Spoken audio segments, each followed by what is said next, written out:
Okay, so a couple of announcements just before we begin. Sorry about that. It's a very temperamental projector. So first of all, the final lecture, Lecture 10, I sent an announcement to the mailing list, but just in case you didn't catch that, that will take place the morning of the 1st of April. So this isn't an April Fool, so if you thought this mail came to the list and you're thinking, I don't have to wake up that day, there really is going to be a lecture. I appreciate that that is outside the time where classes normally occur. As a result, this is an optional lecture, so it's going to be a lecture on games, case study on classic board games with reinforcement learning. I think it's interesting. It'll pull together a lot of elements of the course, but it's optional, so if you've already booked your time away and you can't attend, then don't worry, it's not going to affect your exam. But if you do have the chance to come along, it should be interesting, and I'll also mention that all of these videos will be made available online very shortly. So if you do miss anything, you can catch up online. Second announcement is the deadline for the assignment. So that will be the following day, April 2nd. So hopefully you guys have made a start on that. If you do have questions, please send them to the mailing list, because if you're wondering about something, probably means 10 other people have the same question, and so it's quite useful just to ping those backwards and forwards on the mailing list to just make sure everything's crystal clear. Okay, so let's get going. So today's lecture is on policy gradient methods. This is a very popular, widely used class of reinforcement learning methods. Again, we're in the part of the class where we talk about things which are actually used in practice to solve interesting, challenging reinforcement learning problems. So just to give an outline of how this is going to pan out, we're going to start off with an introduction where we'll understand roughly what's going on. And then we'll talk about, we'll focus in on policy gradient methods. So what's going on in this class is we're really talking about methods that optimize the policy directly. So instead of working in value functions, as we've considered so far, this is now about working with the policy. How can I see some experience, and from that experience figure out how to change my policy in a direction that makes that policy better? And what we'll do is we'll see a variety of different methods for doing this, which are all based on the simplest principle, if you like, for improving a policy, which is policy gradient. So we adjust the policy in the direction that makes it better. We follow the gradient. We'll consider 3 different ways to do that. We'll start off with a sort of naive but sometimes effective numerical approach by using finite differences. And then we'll move on to see that actually, for many of our reinforcement learning methods, there is an analytic formulation for the policy gradient. So despite what you might think, you can actually just have an agent which follows its trajectory, sees how much reward it gets along the way, but also knows which direction to adjust its policy so as to move it directly in the direction that makes its policy better. And finally, the most practical set of methods which we'll consider are the actor-critic policy gradient methods. So these are methods which combine everything from this class with everything from the previous class. So they work with both value functions and with policies and try to get the best of both worlds. Okay. So, introduction. So, last lecture, we had a lecture where we talked about value function approximation. We considered 2 different types of value function approximation. We considered approximating the state value function. So this is the true state value function, which tells us how much reward can I really get in this MDP in expectation if I follow this policy pi. So if I'm in some state S, what's the true expected reward I'll get from that point onwards? Or we had the Q function, which tells us for some state S and some action A, what's the true accumulated reward along some trajectory that I can get from that point onwards taking that action under this policy. So those are the ground truths, and what we did in the last lecture was we approximated those things using a function approximator, like a linear combination of features or a neural network. We tried to estimate this thing. We had some parameterized function, which had parameters w. We basically tried to fit this thing using ideas which are familiar from supervised learning. We tried to fit a function to this ground truth, so we started to understand the shape of how much reward can I get from different parts of the state space and different parts of the action space, respectively. But in that lecture, so last lecture, the policy which we then used when we actually wanted to do control, we didn't represent the policy explicitly. Instead, we just used the value function to pick actions. So once we got our function approximator for Q, that was enough to pick actions because we could just act greedily or perhaps epsilon greedily to pick the action which gets the most Q. So that was a very effective approach to control using function approximation. But it's only one approach to function approximation. And in some sense, more direct or sometimes more natural approach is to directly parameterize the policy, not the value function. So now we're going to have a different function approximator. We're going to have some parameters u. So in the last lecture we had w. So the difference between last lecture and this lecture is like whether it's w or u. And we're going to use these parameters u, and we're going to parameterize the policy now. So we're going to parameterize this distribution. Our policy pi is now going to be something we directly manipulate. So we control these parameters which affect the distribution by which we're picking actions. So think of this, if this was deterministic, which we'll consider later on, this could just be a function. The policy could just be a function. You know, which action do we pick in a given state? And now we learn the parameters which tell us, you know, for each state, which action should I pick? And so again, you could think of this as some arbitrary function approximator, like a neural network, where you plug in your state, and it tells you which action to pick, or a distribution over actions to pick. And so formally, this policy is going to be now a probability distribution over actions that's conditioned both on the state and our parameters. So we're actually defining probability distribution, and we're tweaking, we're learning how these parameters should change the probabilities by which we pick different actions in different states. And what we're going to do is try and understand how to modify this parameter vector u so as to solve the reinforcement learning problem, so as to maximize the amount of reward that we can get in this environment. And again, what we're going to do in this lecture is we're going to focus on model-free reinforcement learning. So we're really going to focus on how to throw down your agent, throw your robot into some maze, and this thing just wanders around, and just directly from experience, without anyone telling it the dynamics of the environment, it should be able to figure out how to adjust its parameters of its policy so as to get more reward from the environment. And in case it's not clear, the main motivation behind both of these methods is that we want to be able to scale. We want to be able to scale to large, interesting MDPs, large, complicated environments, in which it's not possible to separately for each distinct state say, oh, I'm going to take this action here in this state, and this action here in this state. So we need a function approximator. We need some parameters that sort of specify how, across this state space, we're going to modify these parameters. Apparently I spent too long on that slide. That was the power cable.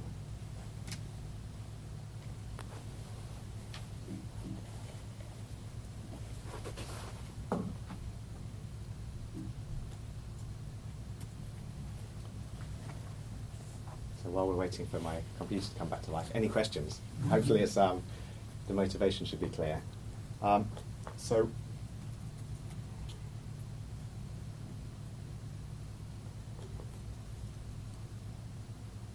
what we'll start to do now is to understand how we can actually take this parameterized policy with this parameter vector u and start to adjust those parameters so as to get more reward. And the main mechanism that we're going to consider is gradient ascent. In other words, how can we compute the gradient to follow so as to make this policy better? And if we can follow that gradient, we'll strictly be moving uphill in a way that improves our policy. If we know the gradient with respect to the total reward that we're going to get in this MDP, we're just going to follow that gradient in a direction that gets us more reward. And what we're going to do over the next few slides is formalize what that means, if my computer comes back to life, so that we can start to understand how to maximize reward. And we'll consider a few different ways that we can formalize this objective function. So before we do that, I'm going to ask something to you guys while we're waiting, which is, can you think of any advantages or disadvantages of using policy gradients compared to value-based methods? Like, why work with policy-based methods? And you'll think why it might be a better idea to work with policy-based methods than value-based methods.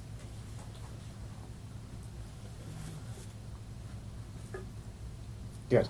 You need to store fewer things if you're working directly with the policy. Right, so you might need to store fewer things. So why do you think you might need to store fewer things? Because you don't have to store the value function or your approximation.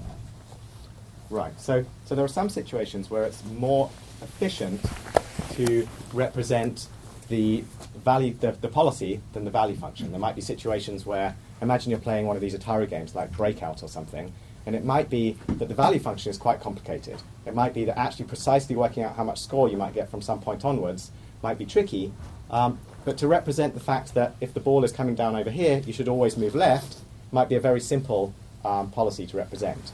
Whereas actually working out precisely that you're going to get 1,714 points if you move left might be a much more complicated function to approximate. So there are cases where a policy can be more compact. So now we've got the slides back, I'm going to come back to this question here. So some other reasons why it might be a good idea to use policy-based reinforcement learning. So maybe the main one you'll see in the literature is that it has better convergence properties, that we saw that there are some cases where value-based methods can oscillate or chatter or even diverge if you do things in the wrong way. Whereas if you just follow the gradient of your policy, these methods tend to be more stable. You're smoothly updating your policy. You don't get these dramatic swings in what action you're going to take, because you just make a little incremental change to your policy and you move in the direction that makes your policy better. And so they tend to have better convergence properties, and indeed if you just directly follow the policy gradient, you're guaranteed to converge at least to a local optimum. Another big one is that these methods are effective in continuous action spaces or high-dimensional action spaces. With a value-based method, you have to work out how to compute the max. And I would say this is probably the number one reason to use policy gradient methods, is they circumvent the requirement to have this max. So if we're doing something like Q-learning, or indeed if we're doing something like SASA, there's always a maximization. I've always been arguing that, well, once we've got Q, all you need to do to pick actions is to maximize over A, and you pick the action with the highest Q, and you're done. You found the best way to behave. But what if that maximization is itself prohibitively expensive? What if you've got a trillion actions or a continuous action space? What do? This is actually quite common. If you've got a robot, it operates in a continuous action space of talks and so forth. If you're trying to, solve an internet-based problem where you're trying to create the perfect advert to show to your users, actually creating that advert might have many, many different components that you'd like to move around, and you'd like to make a sequence of adverts that you show that actually maximize your income with that user. This is a vast action space. So what do? Well, you can solve this complicated maximization every step, or you can use policy-based methods where you just adjust the parameters of your policy directly and you never have to solve for this max. It's like you're incrementally starting to understand what the max will be rather than estimating the max directly every step. And the third reason that you might want to consider these policy-based methods is that they can learn stochastic policies. And in the next couple of slides, we'll see why that can sometimes be a good idea. So disadvantages. So the main disadvantage is that naive policy-based reinforcement learning can be slower and higher variance and less efficient than value-based methods. I think the way to think of this is that value-based methods, when you use the max, are extremely aggressive. It's like this max in one step is trying to improve your policy in the direction that absolutely pushes you all the way to what you currently think is the best policy. Whereas policy gradient methods just take a little step in that direction. They smoothly update in that direction, which makes them more stable, but also sometimes less efficient. And sometimes actually computing that step to take, that gradient, if you do it naively, it can be higher variance and slow down the whole algorithm. But we'll see later how to get the best of both worlds by including a value function. And in practice, you may want a value function as well, which can add to the complexity of the algorithm a little bit. And just the flip side of the point which was made earlier, sometimes there are examples like we discussed in Breakout, where a policy can be more compact, but it's also conceivable that there are cases where a value function gives you a very nice compact representation and gives you a more direct way to learn the solution to your MDP. Okay, so let's how can it be the case, why would we ever want to learn a stochastic policy?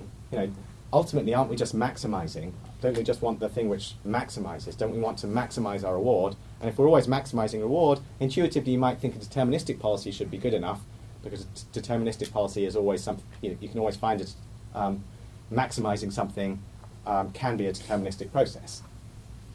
But there are cases where it's actually desirable to have a stochastic policy, and we'll see two of those now. So the first example is rock, paper, scissors, or Rochambeau, or it has lots of different names depending where you're from and how you play this. But it's just the game where you show paper, scissors, or stone, and scissors beats paper, rock beats scissors, paper beats rock. And so you probably know this, but if you were to just play this deterministically, any deterministic strategy is very easily exploited. If I always play rock, and I start to play against you, you'll very quickly figure out that you should just play paper, and I'll lose every single time. And in fact, the only optimal policy in this domain, in terms of a Nash equilibrium, which is the game theoretic notion of optimality, the only optimal policy is to play actually uniformly at random. Anything else can be exploited, because if you play one choice more often, your opponent will learn to exploit that. So this is an example where the optimal behavior is actually stochastic. A stochastic policy is necessary. A second example is when we have state aliasing. So this comes up when the Markov property doesn't hold. So we might be in an MDP, but it might be that we lose the Markov property. We get partially observed environment. So if you remember this distinction between fully observed and partially observed, what's going to happen now is we're only going to see certain things about this environment, or equivalently, we're only going to use features which give us incomplete information about where we are in this environment. So consider this little problem here. So as you might guess, getting to this treasure is good, and getting to the skull and crossbones is bad. And this is just a little grid world. You get to move around it, go north, east, south, or west. And the question is, what's the best that you can achieve in this domain? Except we're going to restrict the way that we can create our value functional policy to use the following features. So we're going to consider features which basically tell us they're features of both the state and action. So they're going to be features that say things like, is there a wall to the north of me? Is there a wall to the south of me? In between these squares, by the way, if they're adjacent, there's no wall between them. So this is like, is there an exterior wall? And the other part of the feature is there an exterior wall to the north, and I'm moving to the east? And that would be a feature of my state and action pair. Okay? So we're going to consider features like this. Is there a wall to the north when I'm going east? And we're going to consider all such features, like is there a wall to the west when I'm going south, and all kinds of things like this. And we want to know, what's the best I can do using either value-based or policy-based reinforcement learning. So in each case, we're going to approximate either the value function using these features, and it doesn't matter what the function approximator is. This could be linear, it could be a complicated neural network, it could be your favorite thing.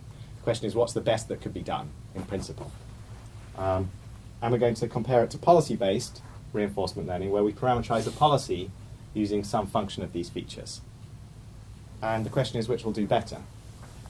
So does anyone have any intuition into this? I'll show it over the next couple of slides, but just have a quick think if you can figure out what's going on. Yeah? You're not going to be able to tell the difference between those two grey squares with the features. Right. So the point was that these two grey squares are aliased. There's no way to tell the difference between these two grey squares using the features that you have. Like if you're here and going west, or if you're here and going west, those two things look exactly the same to you. Because you've got a wall to the north, you've got a wall to the south, and you're going west. So your feature vector will be identical, and you can't tell the difference between those two states. So as a result, if you use a deterministic policy, then you have to pick the same action in those two grey states. A deterministic policy, which is parameterized in terms of those two things.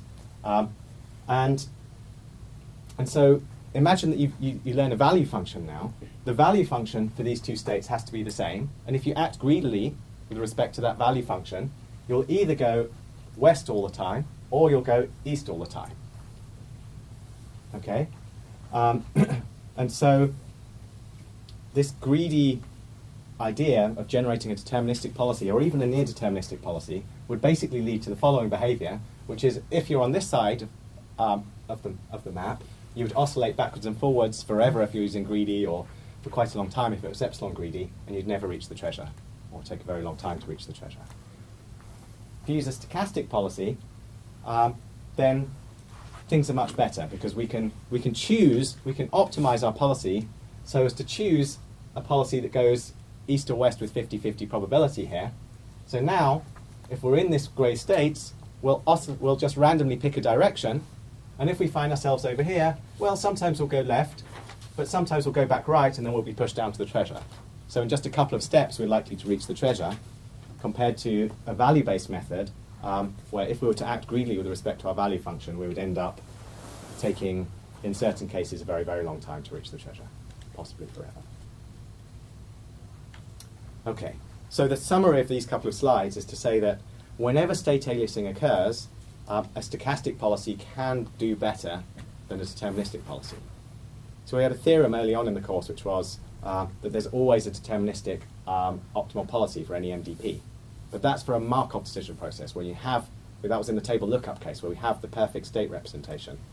The moment you have state aliasing, so you're partially observed, so if you're in a partially observed Markov decision process, or if you're function approximated, the features that you use limit your view of this world, which is equivalent to being in a partially observed MDP, then it can be optimal to use a stochastic policy, in which case policy search methods can do better than these value-based methods which just act greedily. Okay, so let's talk about how to optimize a policy.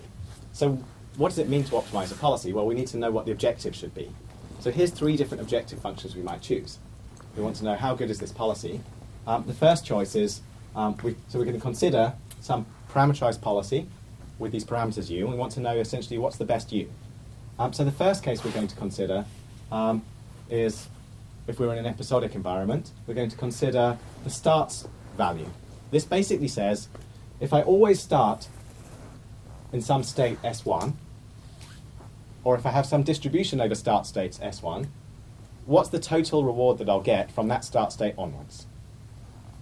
Okay? So this only works if there's this notion of a start state. So if there's a start state, you might say, really, the thing I really care about is I want to find the policy which, when I dump my agent down in the start state, I start my game of Atari and I play it all the way to the end, it gets the most score. Or we could use the average value, and this is something we could do in a continuing environment. So now, in an environment which just goes on forever, there might not be a start state. So now we might want to say, well, let's consider the probability that we're in any state. This is the stationary distribution. This is the probability that we actually end up in any state under our policy pi, times the value from that state onwards. So it's like averaging over the values of all states. So I might be in state 1 and get 10 units of reward from that point onwards, or I might be in state 2 and get 20 units of reward from that point onwards. And so we might average over those and say, well, the objective is maybe 15. Or we might consider another formulation, which is the average reward per time step, which is similar, but we might say, well, what we really care about is just, let's consider some continuing environment. I'm going round and round and round, and all I care about is to make sure that per time step I'm getting the most reward. So we're not summing these rewards over time, we're just saying we're going to take the average of my immediate rewards over the entire distribution of states that I visit. So this is basically saying the objective is there's some probability that I'm in a state, there's some probability I'll take an action from that state under my policy, and this is the immediate reward that I'll get at that step. And what we care about is getting the most reward per time step. That's another way of saying to extracting the most juice from my environment. I get the most reward per time step. This relates to the average reward formulation that was like an extra for lecture 2 that you find in the notes. Okay, so it turns out that, fortunately for us, that exactly the same methods apply to all 3 of these. They turn out to, the policy gradient is essentially the same for all of them. The only thing which differs is the definition of this distribution term here, like what's the probability that I'm in some state S.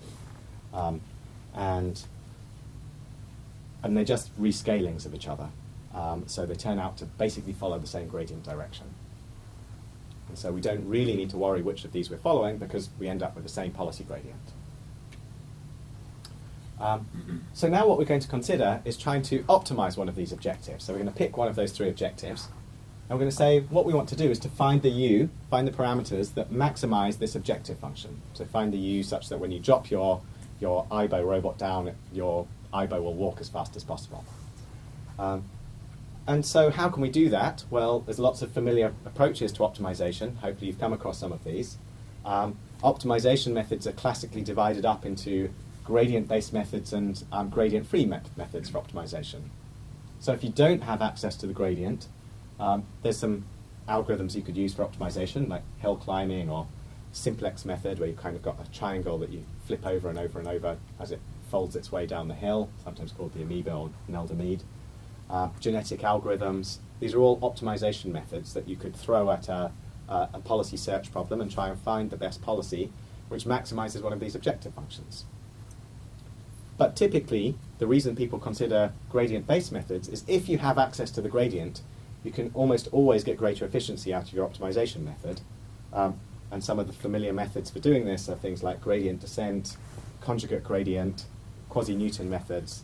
There's another large family of methods that make use of the gradient information to gain greater efficiency, because you know this gradient points you in the direction of greater reward, points you in the direction of how to do better in this MDP, rather than having to blindly try things by trial and error and figure out which of those is the best. So we will focus on gradient descent, the simplest instance of this. Of course, once you understand how to do gradient descent, you should also understand that this can be extended to other methods, for example, second-order methods, like quasi-Newton. All of these things are possible, but I think the ideas are best illustrated and often work most effectively with the simplest case, which with very little computation, you can get a great deal of effective reinforcement learning out of this. We're also going to focus on methods that exploit the sequential structure, by which I mean we're not just going to do blind optimization like a genetic algorithm, where you have to throw your robot down, wait until the end of its lifetime to get one number that pops out of it that says, I achieved X in my lifetime.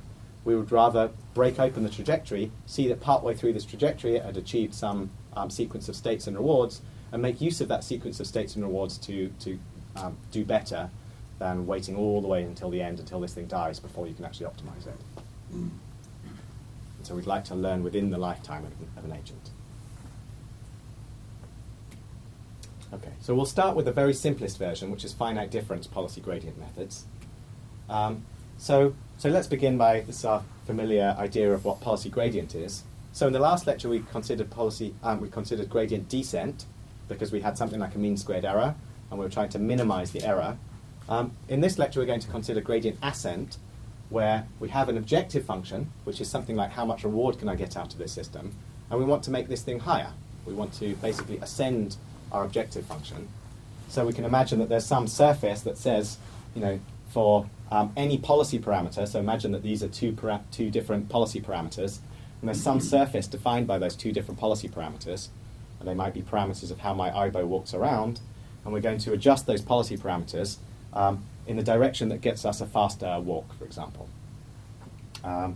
And this surface has some shape, and the gradient basically points us uphill in the direction of steepest ascent uphill. And so all that says is mathematically what we're going to do is adjust our policy parameters a little bit in the direction of the gradient of this objective function. And the gradient of this objective function is just the vector of partial derivatives. So it's the vector that says, along this direction here, how much progress can I make by adjusting this parameter? Along this other axis here, how much progress can I make? And we just move things in the direction that maximizes our progress and makes the most possible difference in an infinitesimal radius around where I am now. So we're adjusting the parameters to get more juice out of our environment. Okay? So the simplest way, this is the naive approach, the numerical approach. If you had no way to understand what the gradient was, you could just do the following. You could basically look at your objective function and estimate this thing numerically by saying, well, if I just perturb my parameters a little bit, I could perturb them in each dimension. I could say, well, what would happen if I changed my policy parameter along the first axis a little bit? And I would look at the difference between the objective after I perturbed it and the objective before I perturbed it. That would be an estimate of the gradient in that direction. And then we do that for each dimension separately, and that gives us a numerical estimate of the gradient. This is a little bit naive because you need an awful lot. If we're working in high-dimensional space, imagine your policy is a neural network with 1 million parameters. Now you need to do 1 million different evaluations of your policy. You need to perturb it in all those different directions to get an estimate of what the gradient is in that direction. There are techniques that use random directions, like SPSA, which reduce the number of samples you need to take, but they still are very, very noisy. And so it takes an awful lot of computation using these methods to actually even get one estimate of the correct gradient. But nevertheless, it's simple. There's no, this is if you really can just perturb your policy and try again multiple times, you will get something which points you in the correct direction eventually. And so it can work for arbitrary policies, and one big advantage is this works even if you've got some non-differentiable policy. Like someone gives you the program for your robot and tells you, here's some parameters for your program, but we don't know how to differentiate them. You can still adjust it by following this process. So I've been talking about an IBO, so let's make that concrete. So it turns out that in RoboCup Soccer, things have got a little bit better, but I think it's roughly still true that with the IBO League in particular, this is one of the leagues of RoboCup Soccer, they have these little dog robots, the IBOs, running around trying to score goals against each other. So it's quite a fun competition. But the thing which determines which team wins is basically how fast you can get your IBO to run. If it can walk faster, you basically are able to just take the ball and move it faster down the field. And so the team with the fastest IBOs historically has always won. And so it's become an interesting machine learning challenge to make the IBO gate more efficient and make it run faster. And so the IBO gate is basically controlled by 12 different real numbers, which are sort of shown in this diagram here. It doesn't really matter what they are. But the goal is to adapt these parameters now. And the first people to do this, Peter Stone et al., they did it by finite difference policy gradient, just like we just described in the last slide. And what they did was they basically just ran these robots backwards and forwards along this field and measured how long it took them with each gate. It gave them a few walks up and down and measured how long it took. Did that for each of these 12 dimensions separately. And then, so you have to run it up and down to get one dimension, run it up and down again 12 times to get just one gradient update. You adjust your parameters in that direction and iterate this process until your grad students collapse of exhaustion. And so they did this, and let me see if I can pull up some videos.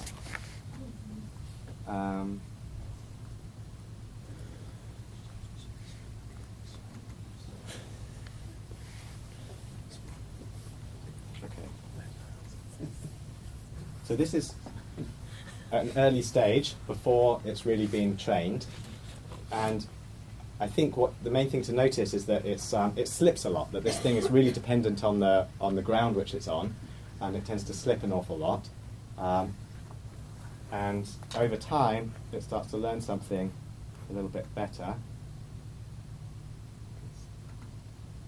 This one. Uh-oh. Oh no, there we go. Let me try that again. I think that was just an artifact. No? But you can see it's learned this much better gate that deals with the slippiness of the surface much better, and it can move much, much faster. So this was just by adjusting the parameters in the direction of the gradient in a very naive, straightforward way, and some limited number of iterations were sufficient to make progress in this domain and actually figure out a reasonable gate.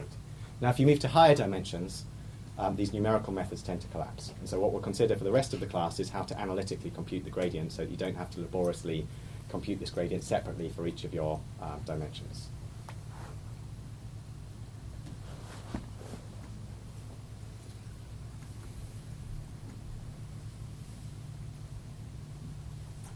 Okay, so we'll start with the simplest approaches, no value functions yet.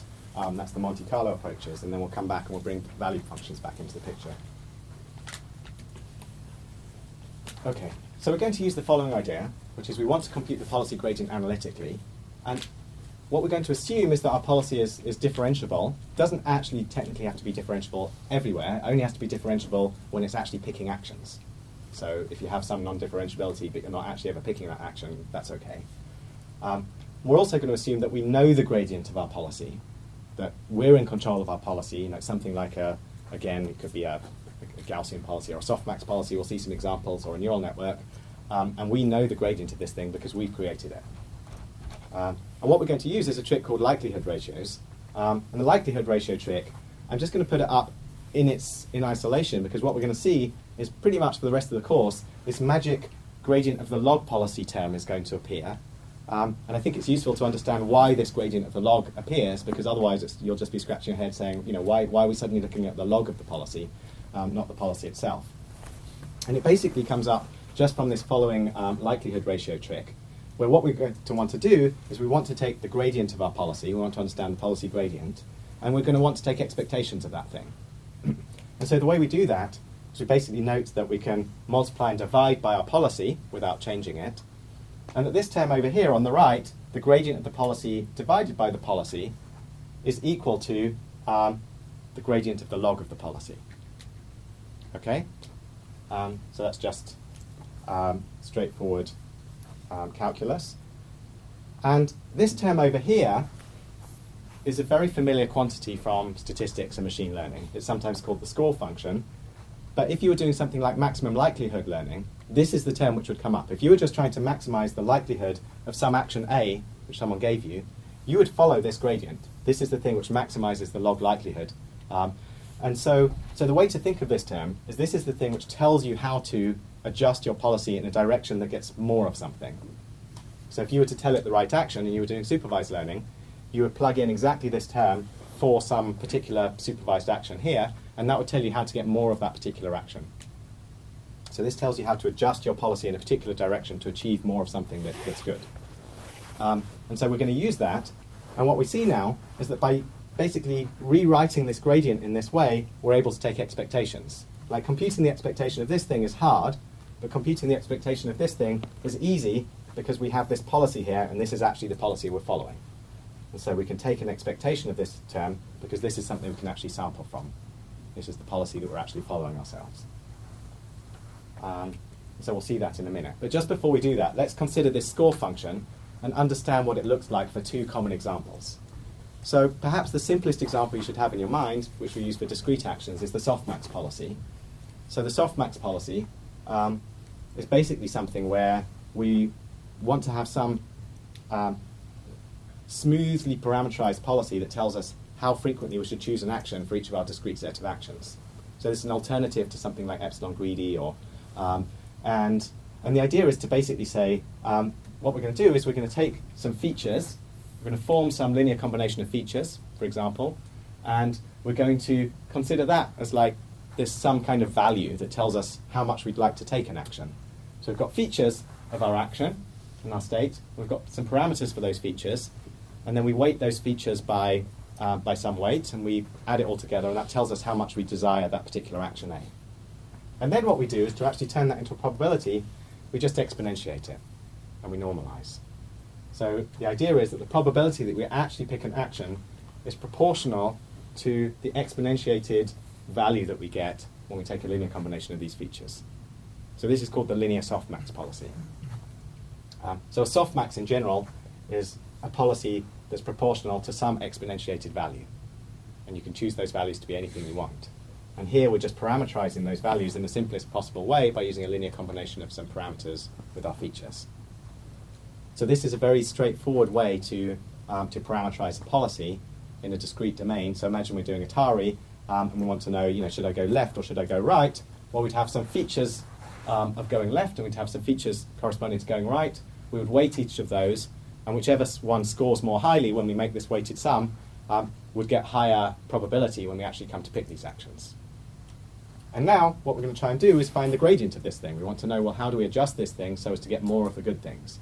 So we need to know the score function, and the score function is very intuitive for this softmax. The score function, the gradient of this locked policy, is just the feature for the action that we actually took minus the average feature for all the actions we might have taken. So it's basically saying, how much more of this feature do I have than usual? And that's the score function. And so what we'll see is when we start to do these kind of policy gradient algorithms, what we'll actually end up doing is saying, if a feature occurs more than usual, that's what this thing is telling us, if it occurs more than usual, and it gets a good reward, then we want to adjust the policy to do more of that thing.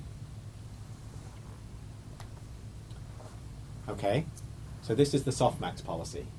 I just want to give one more example of policy, which is the Gaussian policy. So in a continuous action space, like the IBO example, the commonest policy to use is a Gaussian policy.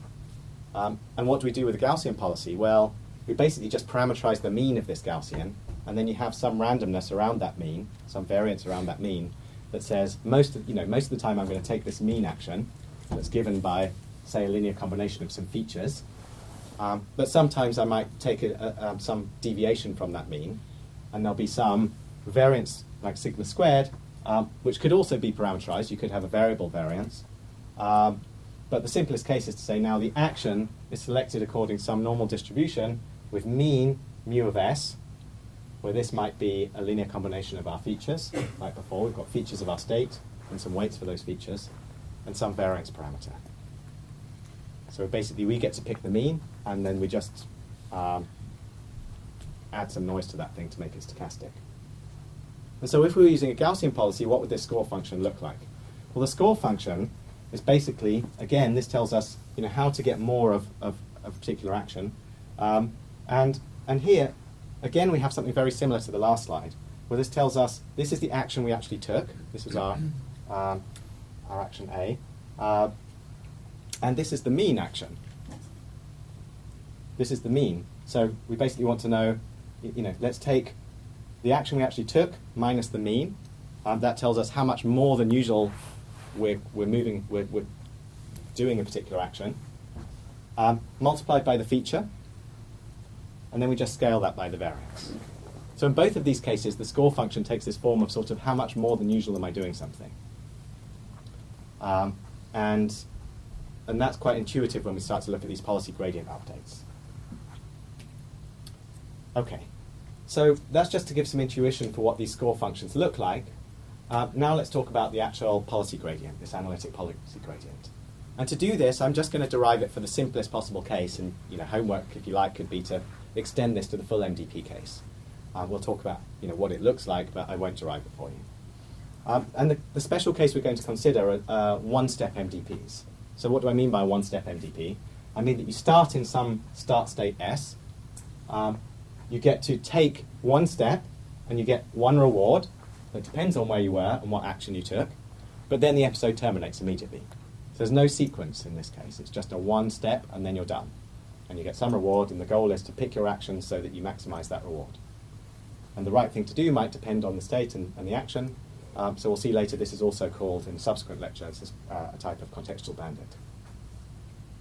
And so now, if we were to try and solve this, we want to find the policy gradient. We want to understand how to adjust our policy parameters so that no matter what state we're in, we pick an action that's good. We want to adjust our way of picking actions so as to get more rewards. And the way we're going to do that is to start off by picking our objective function. So in this one-step case, all three of those objective functions we talked about become the same, essentially. And so our objective function is just to the expected reward under our policy. So we want to find the parameters which give us the most expected reward. And so we want to find the gradient of this thing and ascend the gradient of this thing, which will give us more expected reward. So if we're thrown into any state and we pick an action according to our policy, we want an expectation that to give us the most reward. And so the way we're going to do that, so let's just expand this out. So this is the expectation over the state that we start in, and this is the expectation over the actions that we pick under our own policy. So this is the expected reward. And now we're just going to plug in the likelihood ratio trick. So we're going to take the gradient of this whole thing. We want to know the gradient that gets us more reward. So the gradient of this whole thing, basically, the only term which depends on u is our policy. So the gradient of this whole thing, we could push the gradient right in to the gradient just of this term here, and expand that using our likelihood ratio trick. So this whole thing, the gradient becomes now the policy multiplied by the gradient of the log policy multiplied by the reward that you get. And so this is, again, now an expectation. That's the whole point of using the likelihood ratio trick. We start with something which is an expectation, you take the gradient, and you recover something which is still an expectation. So this thing is an expectation under our policy. So this is the expectation under the start state, an expectation under the action that we pick of the gradient of the log policy multiplied by the reward. So it's just the expectation of the score times the reward. So after all that, we've basically come back to something very simple, which tells us that if we want to increase our objective function, if we want to get more reward, we just need to move in the direction that's determined by the score times the reward. Okay, and so again, this tells us how to adjust our policy so to get more or less of something, and this tells us whether it was good or bad. So if you have a really big positive reward, you want to move more in the direction that gets more of that thing. If you have a really low negative reward, a really large negative reward, you want to move in the opposite direction to your gradient. Okay? Any questions? Stunned silence. Okay. So, Excuse me. yes. Can I just ask, this is model 3, right? Yeah. And we have the capital R, which means that no rewards and everything. Okay. So notation. This capital R is the random reward, the actual reward that you experience. This curly R is the reward function for the MDP. So we've expanded this in terms of something which actually is described in terms of the dynamics of the true MDP, but we brought it back again to an expectation where we only need to look at the sample reward that the agent actually experiences. So this is completely model free. So model free, what this means is if we want to estimate this expectation, we just take an action from a given state, we compute the gradient of this log policy, which we know because it's our own policy, and we multiply it by the reward that we actually experience. And that gives us a gradient step, and we follow that gradient step. So it's model free. Good question. Okay, so we want to do the same thing in MDPs, multi-step MDPs, not just these one-step things. And to do that, we actually just need to do one trick, which is to replace this instantaneous reward that we had. So we were multiplying the score by the immediate reward. And to do a multi-step MDP, all we need to do is actually replace this immediate reward with the value function, the long-term reward. And that actually turns out to be the true gradient of the policy. And the policy gradient theorem tells us precisely what that means. That's just to formalize that, which is to say that if you start with some policy, then for any of those objective functions we considered earlier, the start state, the average reward, the average value, the policy gradient is basically given by this thing here, which is some expectation over the score function multiplied by the action value function, Q. So it basically tells you, again, how to adjust the policy so to get more or less of that particular action multiplied by how good that particular action was, or that particular action is in expectation. So you want to adjust the policy in the direction that does more of the good things and less of the bad things.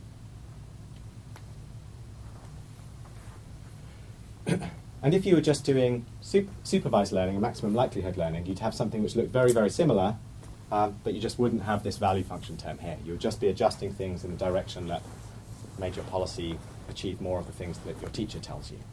And so what we have in reinforcement learning is instead of that, we adjust it for all actions. We just have to try those actions and see, well, are they good or bad according to our value function. Okay, so that's the policy gradient theorem. Let's consider the simplest way to actually use that now to make an algorithm. And we call this the Monte Carlo policy gradient, which is roughly the same as a really old, well-known algorithm called reinforce. And the idea is to update the parameters by stochastic gradient ascent. So we're going to get rid of that expectation now and just do something very practical. And we're going to use the policy gradient theorem. And what we're going to do is just sample that expectation. And the way we're going to sample that expectation is just to say what we wanted to... The term which appeared in the policy gradient theorem was this Q. So let's just sample Q. Let's just estimate Q by using the return as an unbiased sample of this Q. So we're going to be in a state. We're going to start by taking this action, and we're going to see what return we got, and we're going to use that as an estimate of Q. And we're just going to plug that in into our policy gradient to give us a direction, an estimate of the direction to move. And so every single episode now, what we're going to do is we're going to say, at each step, we're going to adjust our parameters a little bit in the direction of this score multiplied by the return that we actually got from that point onwards. And so what would that look like in an algorithm? Well, you'd start off, you pick some arbitrary parameters, you run your episode, and for that episode, So first of all, you run forward, you generate all of your rewards. This is like a forward view algorithm, so you have to go all the way to the end of the episode, generate your rewards. At the end of that, you know what the return was from each of your steps now. So now you go over each of your steps again, and you say, for each of those steps, we want to adjust our parameters a little bit in the direction of this gradient, the stochastic gradient, which is the score, how to adjust our parameters in the direction that gets us more or less of something, multiplied by this sample return from that step. So that it's as simple as that. It's a very simple algorithm. So this is the most straightforward approach to policy gradient. You just sample returns and you adjust your policy in the direction that gets you more of those returns. And GT in this case is R? GT? GT is the sum of the rewards. It's the return. So it's the sum of the rewards from the beginning of the from time step T onwards until the end of the episode. So it's the same definition of return that we've used before. So GT is the return, accumulated rewards from that time step onwards.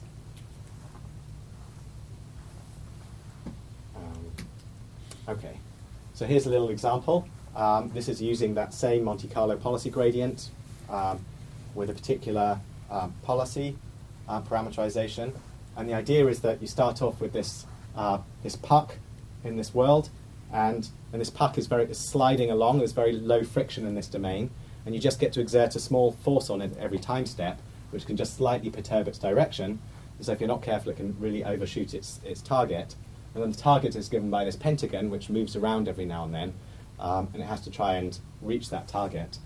And so if it gets a reward when it gets close to the target, and it's reset every 30 seconds, and then you just go. You just run trajectories, and you use this Monte Carlo policy gradient, and you update in the direction of those returns. So you measure your return, you go back over it, and you adjust your policy a little bit in the direction that gets you more of those returns, and then you see how this works. And so there's two things I want you to take away from this. The first is that you get this very nice, smooth learning curve. Value-based reinforcement learning tends to be much more jaggy. You end up with sometimes collapses and sometimes chatters, but you can do very well. The second thing to take away, so it solves this problem very nicely, but the second thing to take away is that the scale here, that, I mean, we're talking, 100 million iterations here to solve this problem. So it's slow. Monte Carlo policy gradient methods tend to be slow. They're very high variance. They're looking at this complete return of what happened, estimating the gradient from that return and moving in the direction of that estimated gradient. And so the rest of this class is going to be about using similar ideas but making them more efficient. Right? How to take this very nice idea where you get this smooth learning where you adjust the parameters of your policy to solve a problem, but make it more efficient, reduce the variance, make it work better. Okay, and so that's going to bring us to the final family of algorithms, actor-critic methods. So just a quick recap.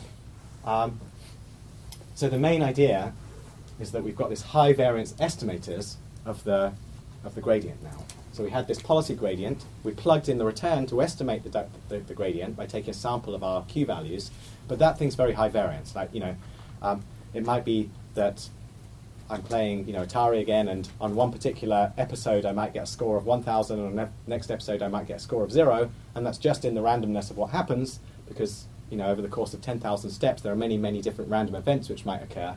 This thing's very noisy. And the main idea of actor-critic methods is that instead of using the return to estimate the action value function, we're going to explicitly estimate the action value function using a critic, using a value function approximator.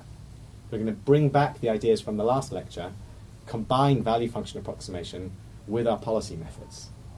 So again, we're going to have our true action value function, and we're going to estimate this thing using a function approximator, and then we're going to plug this in to our policy gradient as a substitute for QPi. So what this means is that we now have two sets of parameters, and that's why these are called actor-critic methods. We've got a critic and an actor. And so intuitively, the actor is the thing which is doing things in the world. It contains the policy, it's picking actions, it's actually making the decisions of what to do in the world. That's why it's called the actor. Whereas the critic doesn't actually take any decisions, it's just watching what the actor does and seeing whether that's good or bad, evaluating that thing, saying, oh, those decisions were good, they got a score of 1,000, or they got a score of -1,000. So we're going to combine those two things together, the actor and the critic, and the main idea is now to use an approximate policy gradient instead of the true policy gradient. We're going to adjust the actor, we're going to adjust the policy in the direction which, according to the critic, will get more reward. So the critic's going to say, hey, I think that if you go in this direction, you can actually do better, and then the actor's going to move in the direction of that gradient. And so the way we're going to do that, we're going to take our original policy gradient algorithm, which was an expectation of the score multiplied by the value function. That was our policy gradient theorem. But we've replaced the true action value function with this estimated approximate value function, where we've got our neural network or whatever to estimate this thing. And what we're going to do then is, at each step, we're just going to move a little bit, using stochastic gradient ascent. Every step, we're going to move a little bit in the direction of the score multiplied by a sample from our own function approximator. So the critic is saying, hey, you know, I think this thing is good, or I think this thing is bad, and then we move a little bit in the direction that gets more or less of the things that the critic says are good or bad. Okay?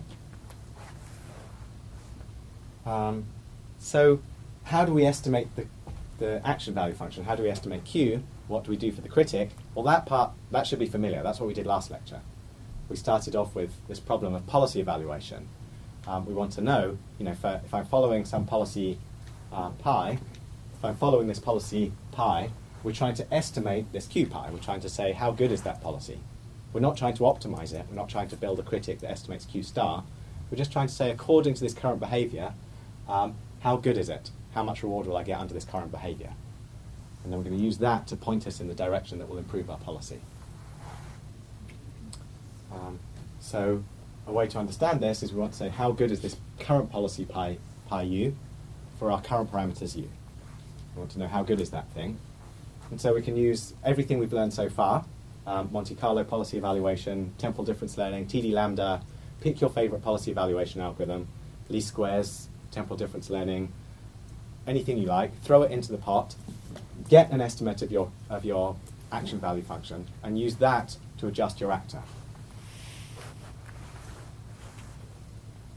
So, here's a canonical example, just to make things concrete. So let's say we were using a linear value function approximator for our critic. So we're going to estimate Q by using some features of our state and action multiplied by some critic weights, V. So in this class, we're going to use V for the critic parameters, U for the actor parameters, just to keep those separate and distinct from what we did in the last lecture. So we're going to estimate our critic just by using a linear combination of features. And then the critic we could just update in the usual way, using linear TD0. And the actor, we can update the actor parameters U by policy gradient, score multiplied by what the critic says. So that would look something like this. This is the Q actor critic. So basically what this is saying is that every step of the algorithm, now we don't need to wait until the end of the episode. This is now an online algorithm which we can, every single step, perform an update because we're using TD in our critic.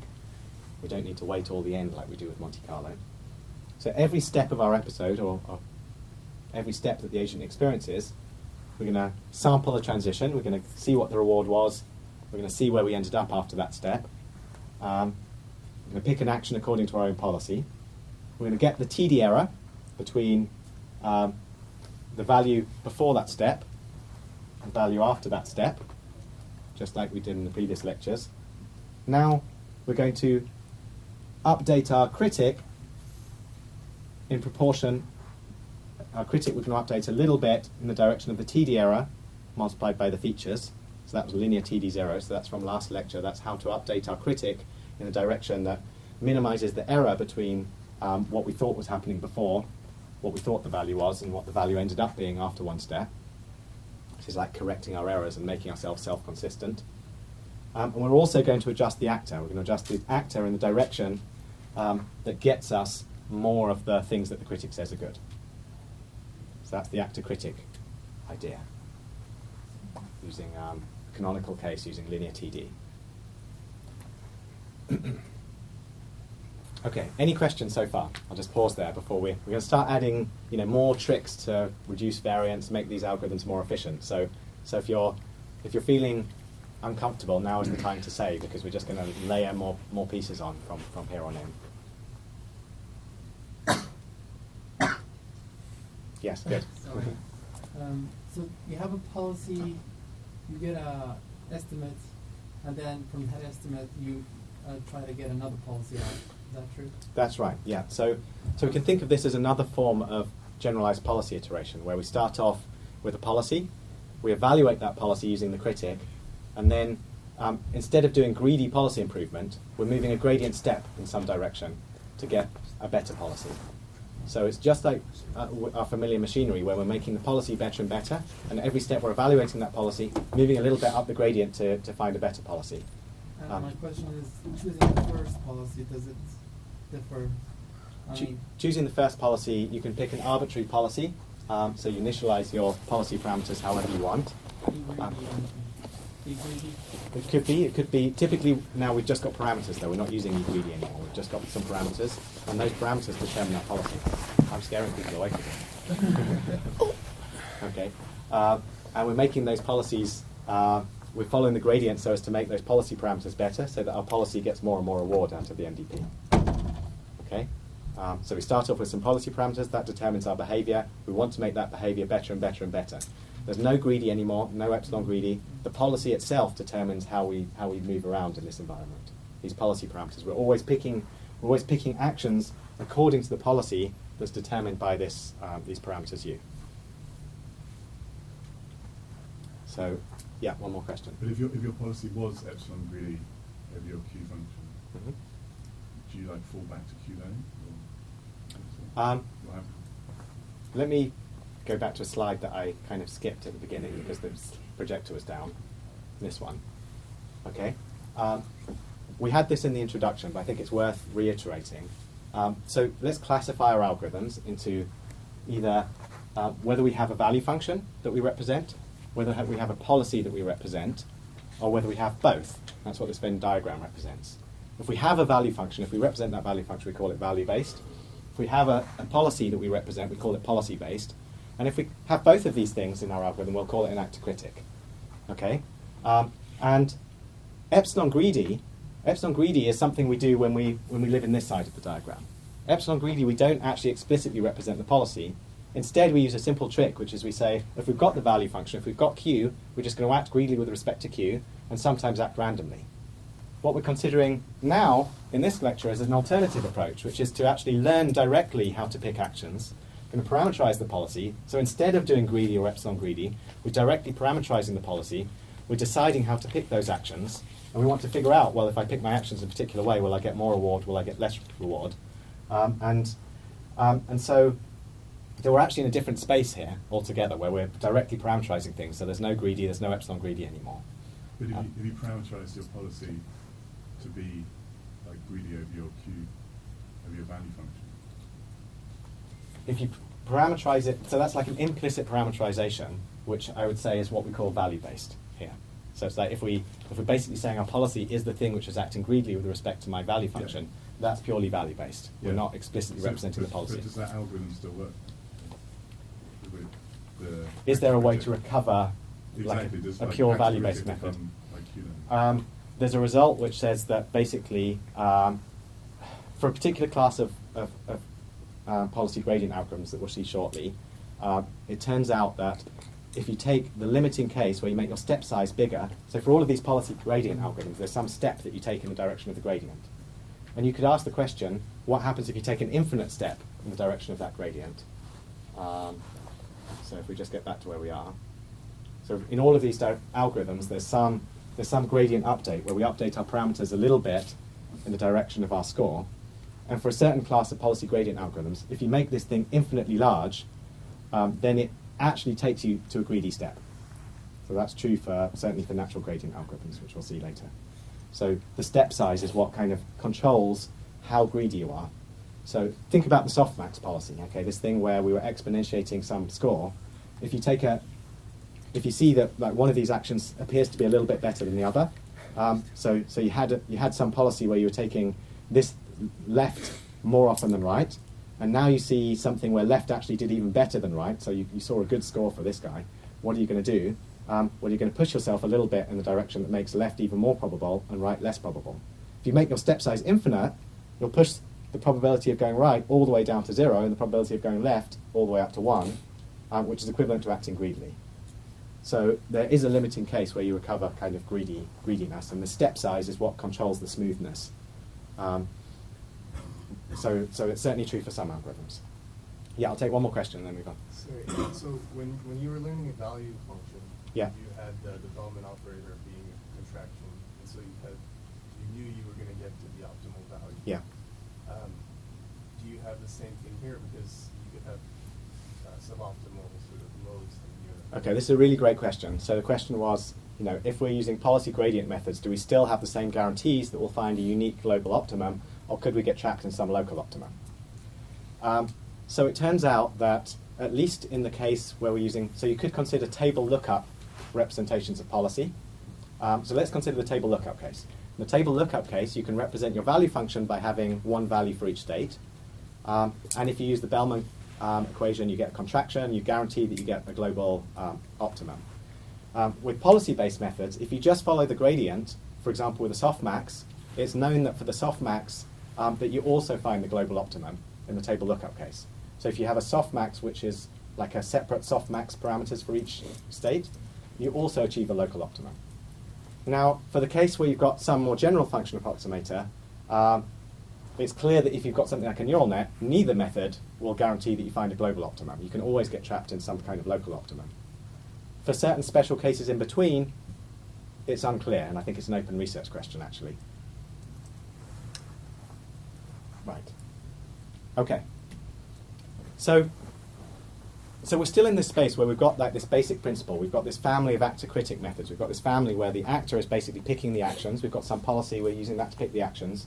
And we've got some critic, which is basically evaluating those things and saying, whether those actions are good or bad, and then actually the actor moves in the direction suggested by the critic. That's the basic idea of all of these. But what we want to do is to make these things better. So we're considering now some tricks to make this thing better. So the first trick, and perhaps the easiest and best known trick, is to reduce variance using what's called a baseline. So the idea is to subtract some baseline function from the policy gradient. And this can actually be done in a way that doesn't change the direction of ascent. In other words, it changes the variance of our estimator, we can reduce the variance of this thing without changing the expectation. So another way to say that is that what we're going to do is we're going to subtract off some term which looks like this from our policy gradient. So our policy gradient was the score multiplied by the value function. And we're going to subtract off that, we're going to subtract off the score multiplied by some baseline function. And now we're going to choose that baseline function just to reduce the variance, to kind of make this thing mean 0, to make it roughly about the right scale so that we basically, you don't want to end up in situations where one moment you see a reward of 1 million and the next moment you see a reward of 999,000. And you have to kind of adjust in the direction where you're always moving your policy's parameters up, but it's just the relative difference that determines how much up you should make them. It'd be much better to have like +1 or -1, and so this gives us a way to rescale things. And so very briefly, what we see is that if we just expand this out, so our expectation is just, this again is our expectation over states, multiplied by the gradient of our policy, multiplied by the baseline. We can pull the baseline outside of this sum because it doesn't depend on the action. We can pull the gradient outside of this sum, and then we know that our policy sums up to 1. This is a probability distribution, so the probability distribution must sum to 1. So now we have the gradient of 1. Gradient of a constant is always 0. And so we see that this whole term here is actually 0. Right, this whole term that we're adding or subtracting is 0 mean. It's got 0 expectation. Okay? So it's completely legitimate to add or subtract any term of this form. So what that means is that we can basically, whenever we have our value function, so if I go back,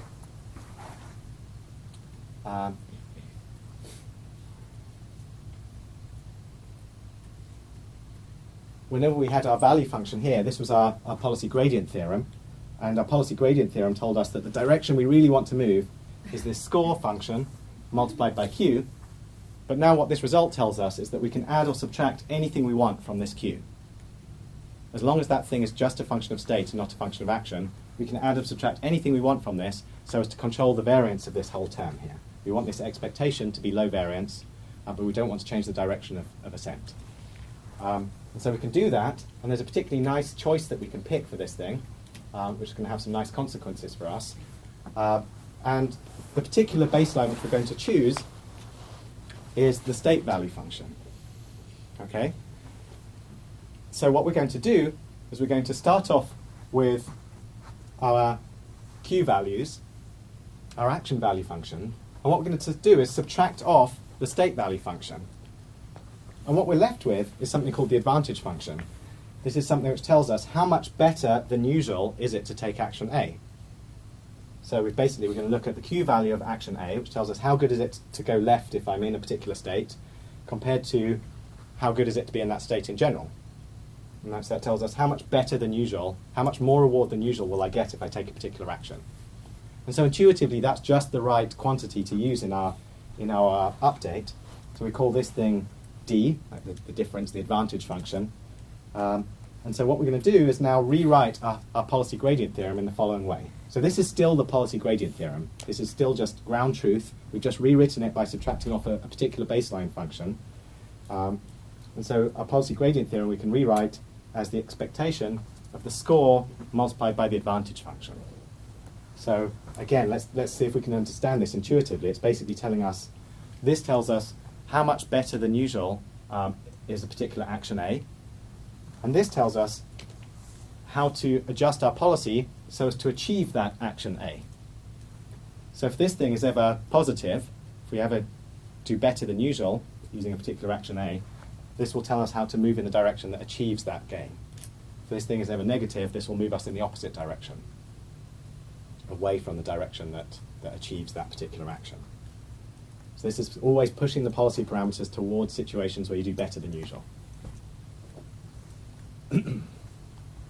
Okay, so that's the advantage function. So again, we're just rewriting the same policy gradient theorem. So how do we estimate this advantage function now? How do we do this in our critic? Well, there's a lot of different ways to do this actually, and I'm just going to suggest a couple of them. So this slide is just to say, well, one way to do this would be to learn both Q and V. So our critic would basically learn Q. It could also learn V using yet another set of parameters. And we would just take the difference between those things as our estimate of the advantage function. So we could basically do that. This becomes more complex in the sense we have more parameters, but it gives us a literal estimate of the advantage function, which we'd then plug back in here. So we can plug into this policy gradient theorem here. We plug into this advantage function the difference between our state action value function and our action value function.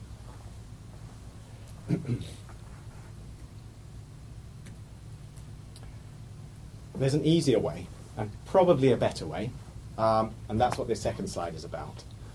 So this is probably the most commonly used variant of the actor critic, although it depends who you talk to, and many people use many different variants.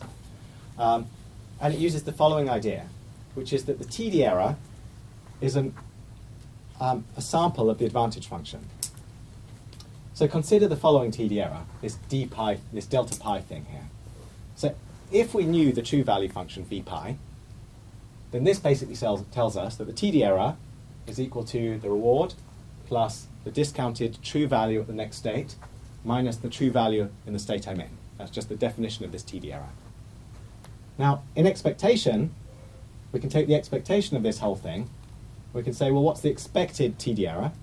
And the expected TD error is the expected reward plus discounted value at the next state minus the value of the state I was in. The expectation doesn't affect this thing because there's no random variable in here.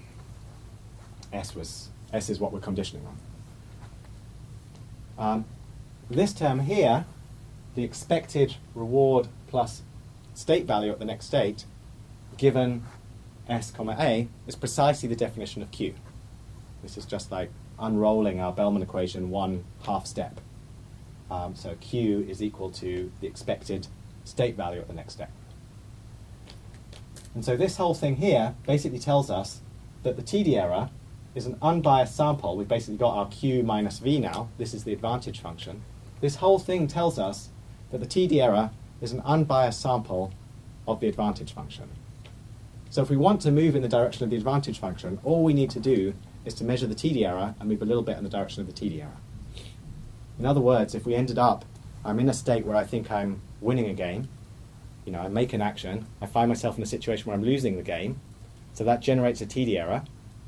These things were inconsistent. I now have to think, oh, well, I was probably losing the game all along. So you end up with this strong negative TD error that tells you need to reduce your value estimate.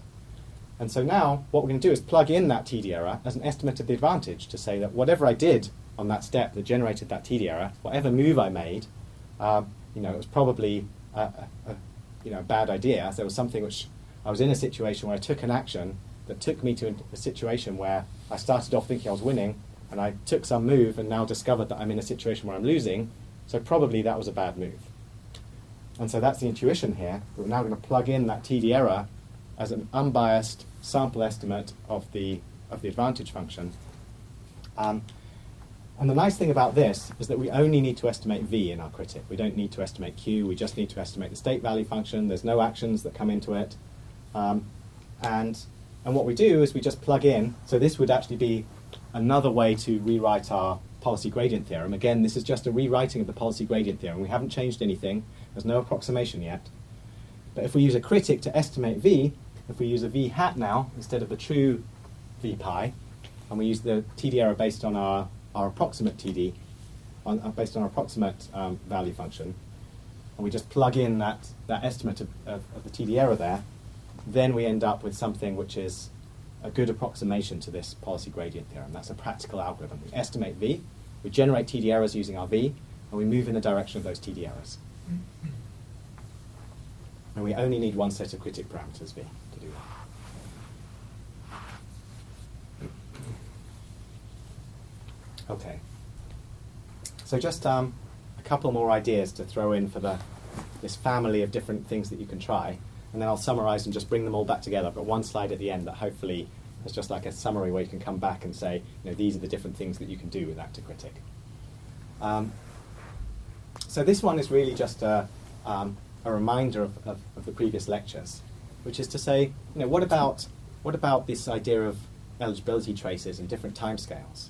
So if you remember from the previous lectures, we've often reused this idea that you don't always want to go all the way to the end of the episode and estimate the return, and neither do you necessarily just want to take one step and bootstrap from the value function after one step, because that's biased. You often want to trade off the bias and variance between these two things using something like TD lambda. So now we're going to do the same thing with ActorCritic algorithms, but it turns out that it's quite straightforward to do that. So if you remember from last lecture, we had a choice of things that we could plug in. So this is last lecture. You could plug in when you were updating your value function approximator. You could plug in the return. You could plug in your one-step TD target. You could plug in your lambda return. You can make any of these the target for your updates. And then we also had this idea of eligibility traces, which basically gave a backward view that was equivalent to plugging in this lambda return in the forward view. So hopefully this is starting to become a little bit familiar. If it's not, then go back to the notes, and because it's useful stuff, a key idea. So what we're going to do now is plug in exactly the same idea to our actors. So first of all, we should say that you can do all this with the critic, and sorry, I think some of these should say V rather than W, but you can do all of this with the critic, where you can basically, as I mentioned before, the critic, we can evaluate our policy by any means we like. We can plug in any algorithm we want for our policy evaluator. It could be TD0, it could be Monte Carlo, it could be TD lambda, least squares, policy evaluation. Any of these are valid. And so we can introduce different timescales onto our critic by choosing a TD lambda or an eligibility trace. But that doesn't affect the actor yet. It doesn't affect the actor. And the question is, can we also get these different timescales on the actor? Can we get information to flow back more efficiently in the actor, so the actor's not just based on the current TD error, but based on something which bootstraps from all different time steps? And the answer is yes. And so, very briefly, all we're going to do is basically we're going to plug in, so this is again our original, this is the true policy gradient theorem. The score multiplied by the value function, or the advantage function, equivalently.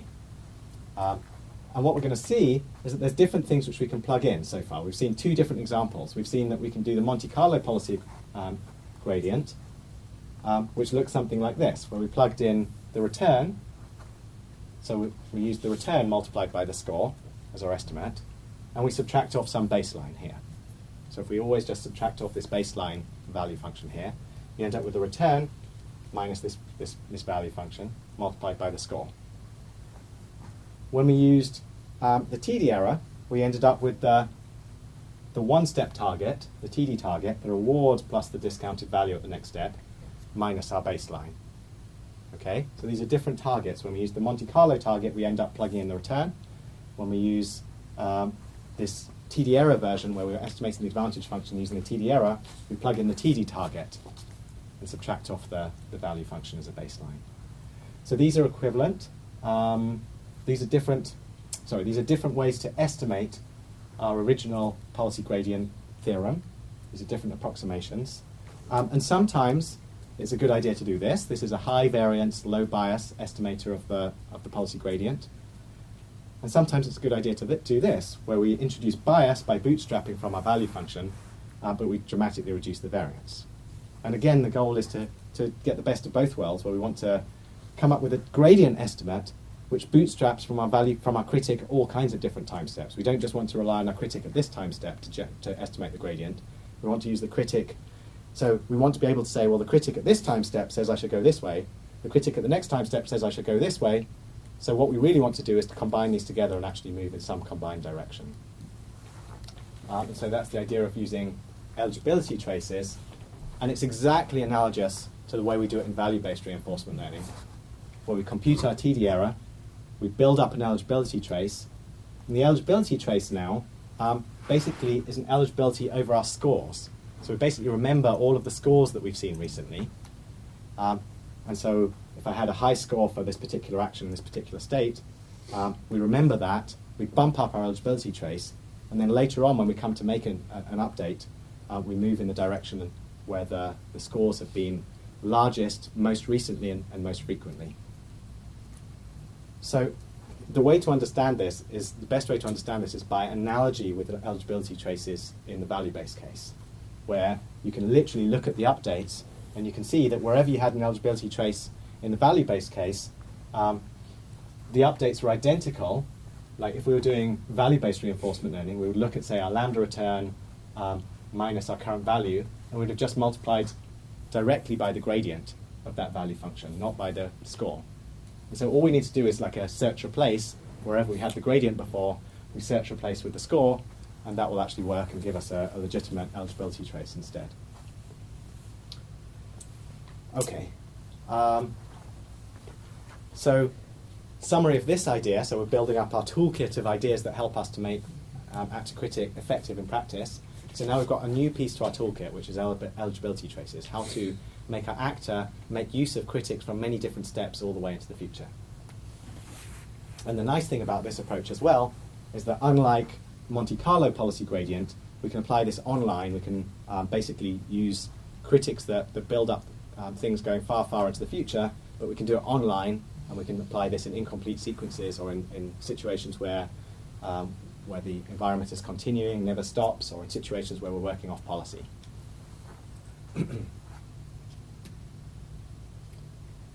Okay.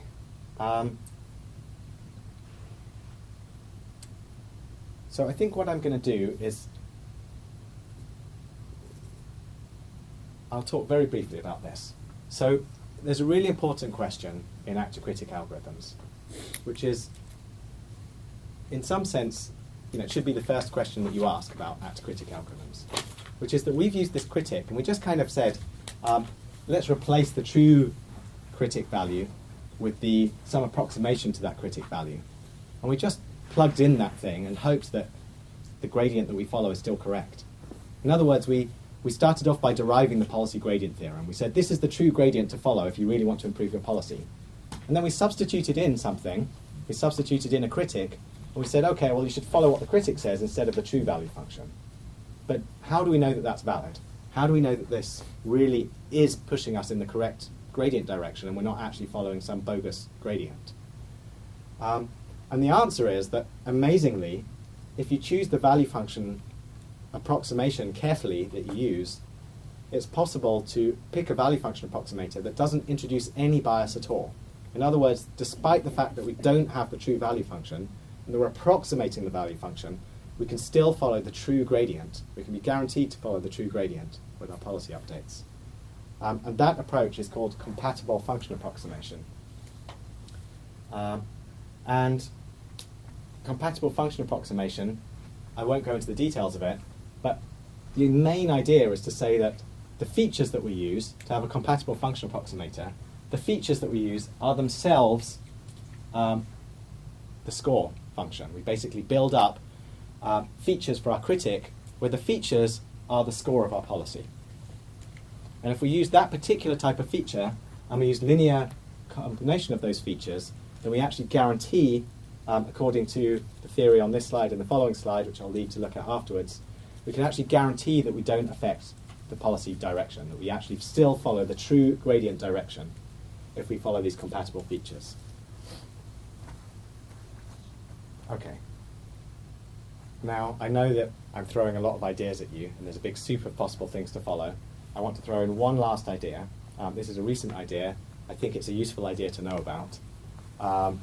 And it's just this one slide, which is to say that so far we've considered these stochastic policies. We've considered these policies like a Gaussian policy, where we say, I want the mean of my policy to be this thing, and I'm sometimes going to take the actions which are like the mean, and sometimes I'm going to perturb it a little bit by some noise. But this thing can be very, very noisy. Like we're actually, so far, we've been estimating our policy gradients by sampling our own noise. We've basically got a noisy policy and we want to take an expectation over that noise. And it turns out that taking expectations of the gradient of our own noise can be a really bad idea. That this thing is really, really hard to estimate. And in fact, if you start off with like a Gaussian policy and you start to improve this thing over time, and you'd hope it would start to narrow down as you start to figure out how to solve the problem, that as this Gaussian becomes narrower and narrower and narrower, the variance of your estimates actually starts to blow up to infinity. Like it turns out that estimating the policy gradient becomes harder and harder and harder. The noise basically hurts you more and more and more as you get better and better and better at finding the right policy. And that's sort of an unfortunate property of the policy gradient algorithms we've seen so far. Turns out that there's an alternative, and this is something we did last year, which is to work directly with the limiting case. So instead of adding noise into our policy and then trying to narrow this noise down to something which is roughly deterministic, what if we just start off with deterministic policies? So we're going to start off with some deterministic policy, and we're going to adjust the parameters of this policy, this deterministic policy, so as to get us more objective. We're going to follow the same objective functions as we did before. And it turns out that if you just take the limiting case of the policy gradient theorem that we've seen so far, you end up with this very, very simple update, which has a slightly different form to what we've seen so far. But again, you should think of this as just another rewrite. This, again, is exactly equivalent. It's just the limiting case when we actually consider a deterministic function where we've narrowed our noise down to 0. Basically, just got a deterministic function now. We're just picking the mean always. We're never adding any noise in. And it has this particularly nice form where we say all we need to do to follow the gradient, to adjust the parameters of this policy, this should have a u there as well. If we just want to adjust the parameters of this policy to get more objective, all we need to do is to take the gradient of our own Q function. So we look at our critic basically tells us, hey, look, if you were, it gives us the gradient that says this is the way that will give you better actions. It says, actually, look, this is how this only works for continuous action spaces, by the way, but it basically says, here's the gradient of your value function with respect to your actions. This is how, if you were just to make this action here a little bit higher, you would get more reward. If you were to make this other action a little bit lower, you'd get less reward. So the critic already contains all that information about how to adjust the actions so as to get more or less reward. So that's all there in the gradient of Q. That tells you how to get more reward. Like just move left a little bit more, and you'll get a lot more reward. That's this gradient of Q. And then all you need to do is to work out how to adjust your parameters so as to get more of those actions which the critic is suggesting. And so that's the gradient of the policy here. So this is just the chain rule. It's the chain rule. It says adjust the policy in the direction that gets you more Q. And so that's the deterministic policy gradient theorem. It's very simple, intuitive, and in practice it seems to work a lot better than stochastic policy gradient in situations where we've got continuous action spaces. Scales up much better to high dimensions. Okay. I'm going to skip the natural actor critic. So there's one more approach, which is in the notes, which is the natural actor critic. The natural actor critic is an alternative descent direction, or ascent direction, which has some nice properties. And it turns out it falls out very nicely in the actor critic framework. That's there in the notes. Feel free to refer to it. But I wanted to put up this summary slide before we finish. And this is like a summary of all the different manipulations that we've done to our different actor critic algorithms. So we started off with basically our policy gradient theorem. And what we did was we plugged in different approximations to this thing, where we said, okay, the gradient of our policy, we can get it by taking the score function and multiplying it by the return. We can multiply it by the value function. We can multiply it by the advantage function, so that should be a D. We can multiply it by the TD error. This was another way to estimate the advantage function. We take a sample of the advantage using the TD error. We can use an eligibility trace where we accumulate our scores. Instead of just using the current score, we accumulate an eligibility over all of our scores over many time steps. And we use that eligibility trace instead of just the one current score. And we can use the deterministic actor critic, where we basically move in the direction that gets us more Q. Okay? All of these are essentially different variants of the same idea. They're all different ways, they're different manipulations of trying to say, move the policy in the direction that gets you more value. And then the way that we estimate values in the critic is what varies here. And the way that we make use of this, how we update our policy, is what varies between here and here and here. So the critic can vary, the actor can vary, but essentially they're all doing roughly the same thing. And for each of these cases, we can make a stochastic gradient ascent algorithm, where essentially all we do is we just drop this expectation by sampling the thing which is inside. And in each case, you end up with a very, very straightforward, simple algorithm where all you do is you take a step, or an episode if you're doing the top one, and you look at what happened in that one step only. We now have the gradient of the score for that step. We took an action from some state. We know for that state how to have adjusted our policy so as to have taken that action more often. And we look at whether that step was good or bad according to our critic. If it's good, we push our policy parameters to do that thing more often. So all of these have very simple stochastic updates. And then the critic, we basically use our favorite algorithm, Monte Carlo, TD, TD lambda. It's the whole family of different approaches that we've considered before in previous lectures. Okay, that's it. Any last questions before we, in the last 30 seconds? Okay, thanks everyone. See you next week.